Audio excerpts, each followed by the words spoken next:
প্রাণের অস্তিত্ব পেয়েছে, তবে থেকেই আরও একটি শব্দ জন্ম লাভ করেছে, সংঘর্ষ। জন্মলগ্ন থেকেই মানুষকে বাঁচার জন্য সংঘর্ষ করে যেতে হয়। কখনো নিজের লক্ষ্যে পৌঁছবার জন্য সংঘর্ষ করতে হয়, আর কখনো যা পেয়েছেন তাকে রক্ষার জন্য সংঘর্ষ করতে হয়। কিন্তু প্রত্যেকে একই অভিযোগ করে যে সংঘর্ষ করার সময় ভীষণ কষ্ট হয়। আপনি যোদ্ধা হলে প্রহার আপনাকে সহ্য করতেই হবে। সাঁতার শিখতে হলে জলে আপনাকে প্রবেশ করতেই হবে। পায়ের তলায় তাদেরই কড়া পড়ে যারা রোজ হাঁটেন, আর যারা হাঁটেন তারা নিজেদের লক্ষ্যে অবশ্যই পৌঁছন। তাই মনে রাখবেন,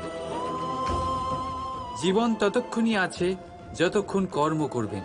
তাই সংঘর্ষ করতে থাকুন, কষ্ট ভুলে যান, আর আমার সাথে ভালোবেসে বলুন, রাধা রাধা।